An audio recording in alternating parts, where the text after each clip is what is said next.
ଚନ୍ଦ୍ରଯାନର ସଫଳ ପରୀକ୍ଷଣ ପରେ ଭାରତର ମହାକାଶ ବିଜ୍ଞାନ କେନ୍ଦ୍ର ଇସ୍ରୋ ସୂର୍ଯ୍ୟ ଉପରେ ଗବେଷଣା କରିବା ପାଇଁ ପୂରାପୂରି ଭାବେ ପ୍ରସ୍ତୁତ ହୋଇସାରିଛି। ଆସନ୍ତା ସେପ୍ଟେମ୍ବର ମାସ 2 ତାରିଖ ମାନେ ଆସନ୍ତାକାଲି ଇସ୍ରୋ ଭାରତର ପ୍ରଥମ ସୂର୍ଯ୍ୟ ସ୍ପେସ୍ ଅବଜରଭେଟରିକୁ ସକାଳ 11:50 ସମୟରେ ଆନ୍ଧ୍ରପ୍ରଦେଶର ଶ୍ରୀହରିକୋଟାରେ ଥିବା ସତୀଶ ଧାୱନ ସ୍ପେସ୍ ସେଣ୍ଟରରୁ ଉତ୍କ୍ଷେପଣ କରିବା ପାଇଁ ଯାଉଛି। PSLV C-57 ରକେଟ୍ ସହାୟତାରେ ଏହି ଆଦିତ୍ୟ L1 ଯାନଟିକୁ ଉତ୍କ୍ଷେପଣ କରାଯିବ।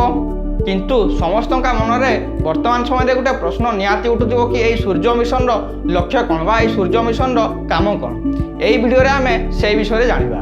ଆଦିତ୍ୟ L1ର ମୂଳ ଲକ୍ଷ୍ୟ ହେଉଛି ସିଏ ସୂର୍ଯ୍ୟ ଉପରେ ଗବେଷଣା କରିବ। କିନ୍ତୁ ଏଇଠି ଆମର ସମସ୍ତଙ୍କ ମନରେ ଗୋଟେ ପ୍ରଶ୍ନ ଉଠୁଥିବ କି ସୂର୍ଯ୍ୟ ପାଖକୁ ଗଲେ ତ ସିଏ ନଷ୍ଟ ହୋଇଯିବ, ଜଳିଯିବ, ତାହେଲେ ଏହି ଯନ୍ତ୍ରଟି କାମ କେମିତି କରିବ? ଭାରତୀୟ ବୈଜ୍ଞାନିକଙ୍କ କହିବା ଅନୁଯାୟୀ ଏହି ଆଦିତ୍ୟ L1 ଯନ୍ତ୍ରଟି ସୂର୍ଯ୍ୟଠାରୁ ଦୂରରେ ରହି ତା ଉପରେ ଗବେଷଣା କରିବ। ସୂର୍ଯ୍ୟ ବର୍ତ୍ତମାନ ସମୟରେ ଆମଠାରୁ 15 କୋଟି କିଲୋମିଟର ଦୂରରେ ଅଛନ୍ତି, କିନ୍ତୁ ଏହି ଆଦିତ୍ୟ L1 ଯନ୍ତ୍ରଟି ଆମଠାରୁ କେବଳ 15 ଲକ୍ଷ କିଲୋମିଟର ଦୂରରେ ରହି ସୂର୍ଯ୍ୟଙ୍କ ଉପରେ ଗବେଷଣା କରିବ।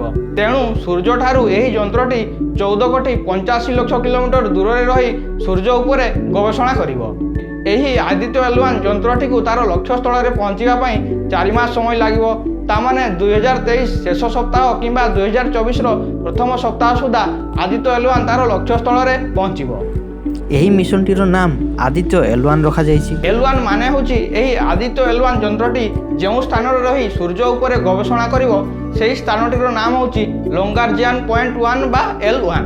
ଏହି ଆଦିତ୍ୟ L1 ଯନ୍ତ୍ରଟି ଯେଉଁ ସ୍ଥାନରେ ରହି ସୂର୍ଯ୍ୟ ଉପରେ ଗବେଷଣା କରିବ ସେହି ସ୍ଥାନରେ ଉଭୟ ସୂର୍ଯ୍ୟ ଏବଂ ପୃଥିବୀର ଚୁମ୍ବକୀୟ ମାଧ୍ୟାକର୍ଷଣର ଶକ୍ତି ସମାନ। ତେଣୁକରି ଏଠାରେ ଉଭୟ ସୂର୍ଯ୍ୟ ଏବଂ ପୃଥିବୀର ଚୁମ୍ବକୀୟ ମାଧ୍ୟାକର୍ଷଣର ଶକ୍ତି କାମ କରିବ ନାହିଁ।